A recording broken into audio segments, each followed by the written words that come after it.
ఈ ముఖ్యమంత్రి మంత్రివర్గం చేస్తున్న దుర్మార్గమైన చర్య. దీన్ని బీఆర్ఎస్ పార్టీ తరఫున మేము తీవ్రంగా ఖండిస్తున్నాం. తప్పకుండా రైతులు కావచ్చు, విద్యుత్ వినియోగదారులు అందరూ కూడా దీనికి పెద్ద ఎత్తున దీని వ్యతిరేకంగా ఆందోళన చేయాల్సిన అవసరం ఉంది. మనం బతుకులు చీకట్లు చేసే కాంగ్రెస్ పార్టీని తీసుకుని బంగాళాఖాతంలో వేయాల్సిన అవసరం ఉంది. దీన్ని ప్రజలు సిద్ధపడాలని చెప్పి మేము విజ్ఞప్తి చేస్తూ ఉన్నాం. దాంతోపాటు విద్యుత్ కొనుగోళ్లలో అనేక స్కాములు చేస్తున్నారు. దానికి సంబంధించి కూడా తొందరలోనే మళ్ళీ వివరాలతోని అన్ని బయట పెడతా. వాళ్ళ పంపుడు స్టోరేజ్ కొరకు పెడుతుంది కావచ్చు, లేని హైడల్ ప్రాజెక్టులకు పైసలు కడుతుంది కావచ్చు, పెద్ద ఎత్తున విద్యుత్తులో అక్రమాలు చేస్తూ ఉన్నారు, అక్రమాలు జరుగుతున్నాయి.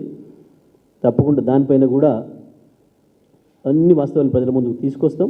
మరి వాళ్ళ మద్దతు ఈ ప్రభుత్వం ఏదైతే దుర్మార్గంగా ఈ ఆర్డీఎస్ఎస్లో చేరాలని చెప్పి నిర్ణయం తీసుకుందో ఆనాడు కేసీఆర్ గారు స్పష్టంగా చెప్పి నాకు 30,000 కోట్ల లోనుకు అవకాశం పోతున్నా సరే నేను మాత్రం చేరను, 30,000 కోట్లు కాదు ఇంకా 30,000 కోట్లు నష్టమైనా సరే నేను రైతాంగం నెత్తిన పిడుగు వేయను, రైతాంగానికి మీటర్లు పెట్టనియను, ఇళ్ళలో కూడా స్మార్ట్ మీటర్లు పెట్టను అని చెప్పి స్పష్టంగా చెప్పిండ్రు.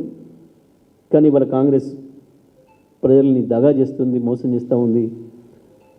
దీనిపైన బీఆర్ఎస్ తప్పకుండా పెద్ద ఎత్తున ఆందోళన చేస్తుందని చెప్పి నేను తెలియజేస్తా ఉన్నాను.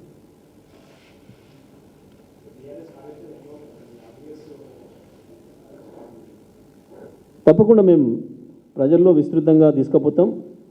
దీన్ని ప్రజల చైతన్య స్థాయిని బట్టి ఉద్యమ రూపాన్ని కూడా నిర్ణయించుకుంటాం.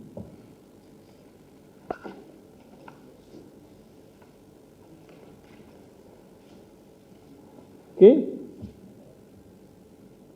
Right, thank you.